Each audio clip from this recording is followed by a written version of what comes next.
सलाम सामीन।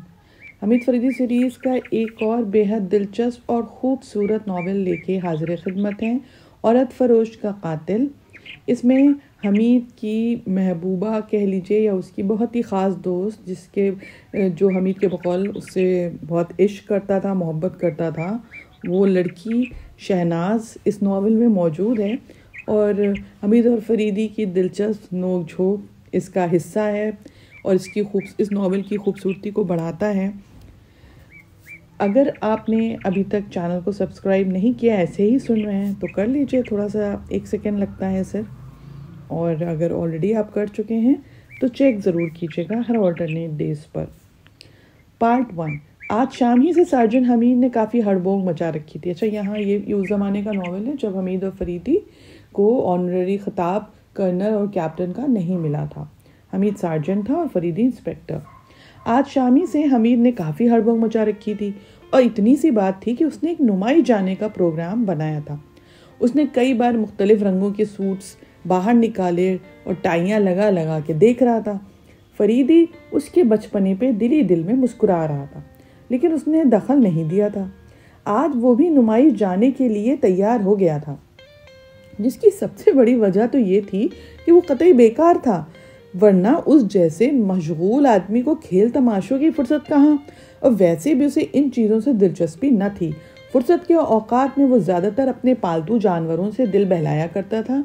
और हम सब तो जानते हैं कि फरीदी के पास एक बहुत बड़ा सा एक मिनी ज़ू था, जिसमें इवन उसने सांप तक पाल रखे थे और वो जानवरों से मोहब्बत बहुत करता था।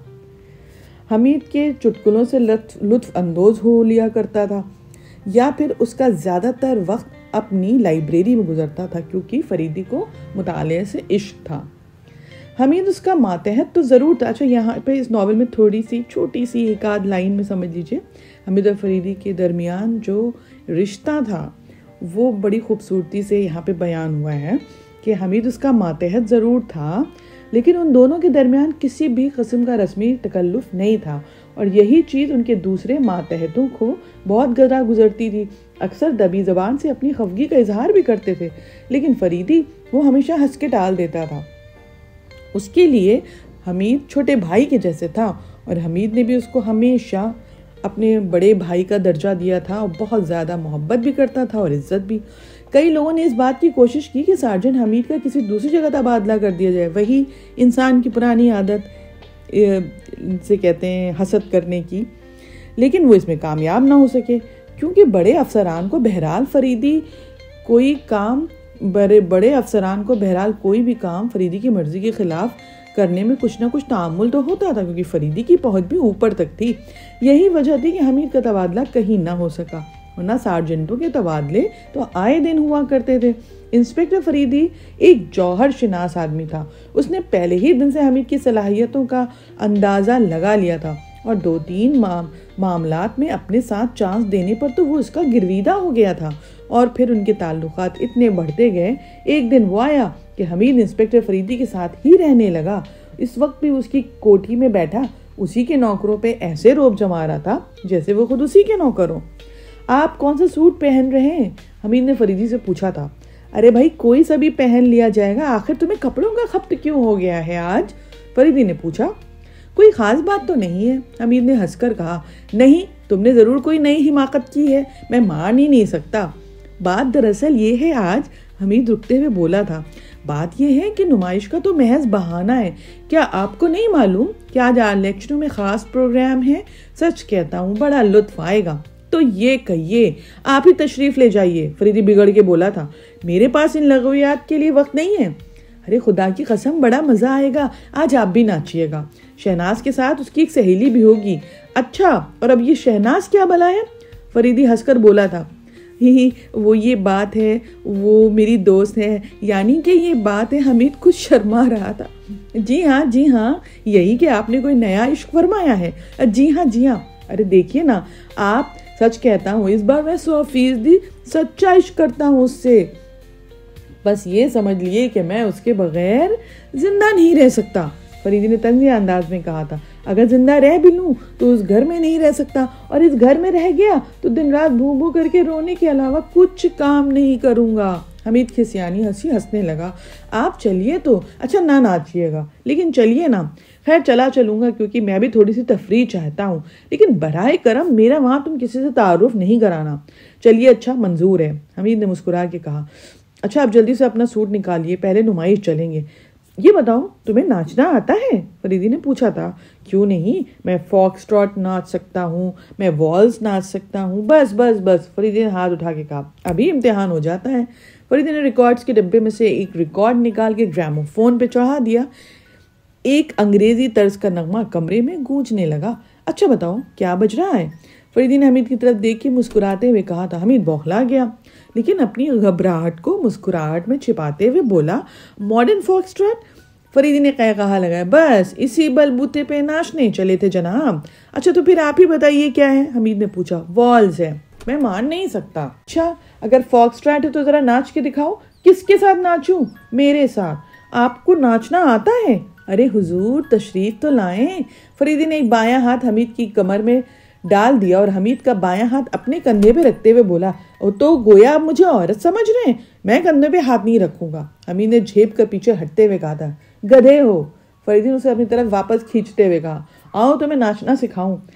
دونوں ریکارڈ کے نغمے پر ڈانس کرنے لگے تھے. فریدی ہدایتیں دیتا جا رہا تھا. پیچھے ہٹو, دایاں پاؤں, بایاں پاؤں, پیچھے پیچھے, آگے آؤ, بایاں, داہنا برخوردار, یہ والز ہے. ہاں ہاں, بایاں پاؤں, فاکس ٹراٹ نہیں ہے. ریکارڈ ختم ہونے کے بعد اس نے دوسرا ریکارڈ لگایا. دونوں پھر ناچنے لگے. تھوڑی ہی دیر میں حمید پسینے میں تر ہو گیا. ارے بس بس بس بس میرے شیر, اتنے ہی میں بول گئے. فریدی ہنس کے بولا تھا. خدا کی قسم آپ کا جواب نہیں ہے. حمید نے ہنستے ہوئے کہا. میں تو آپ کو انتہائی خشک آدمی سمجھتا تھا, آپ نے یہ سب کب سیکھ لیا؟ ایک سراغ رساں کو سب کچھ آنا چاہیے. میں آپ کا شکر گزار ہوں ورنہ آج مجھے بڑی شرمندگی اٹھانی پڑتی. حمید نے کہا. شرمندگی کس بات کی؟ 75% لوگ عموماً غلط ناچتے ہیں, تم تو پھر بھی غنیمت ناچ رہے تھے. اچھا تو پھر آج آپ کو ناچنا پڑے گا. حمید نے کہا. یہ غلط بات ہے. میں تمہارے ساتھ اسی شرط پہ چل سکتا ہوں کہ مجھے ناچنے پہ مجبور نہ کرنا. عجیب بات ہے. اچھا خیر میں آپ کو مجبور نہیں کروں گا. دونوں کافی دیر تک نمائش کے چکر لگاتے رہے تھے.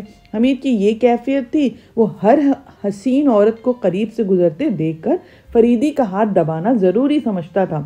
اس وقت فریدی کی جھنجھلاہٹ دیکھنے کے قابل ہوتی جب وہ اس کی توجہ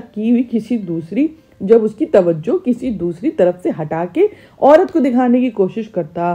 آخر حمید وہ جھنجلا ہی گیا تھا. تم اتنے گدھے کیوں ہو؟ فریدی چلتے چلتے رک گیا تھا. اکثر میں بھی یہی سوچتا ہوں. حمید ہنس کے بولا. دیکھو میں تمہیں سنجیدگی سے سمجھاتا ہوں, اب تم شادی کر لو.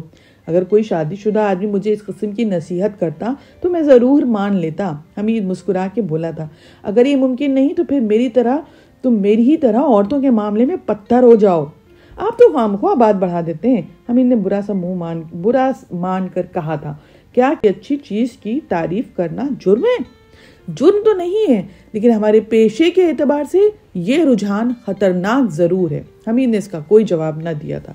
اس کے اندازے سے معلوم ہو رہا تھا جیسے وہ اس قسم کی نصیحتیں سننے کے لیے بالکل تیار بھی نہیں ہے. انہوں نے واپس اب آل لیچنو کی طرف روانہ ہو گئے تھے. آل لیچنو شہر کا بڑا ہوٹل تھا. وہاں پہ آ کے انہوں نے ٹکٹ خریدے اور ہال میں آ گئے تھے. یہاں پہ کافی بھیڑ تھی. پہلا راؤنڈ آلریڈی شروع ہو چکا تھا. بھیڑ میں شہناز کو حمید تلاش کرنے لگا.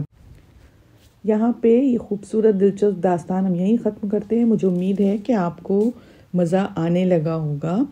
اس میں ایسی ہی حمید و فریدی کی دلچسپ نوک جھوک آگے بھی جاری رہے گی.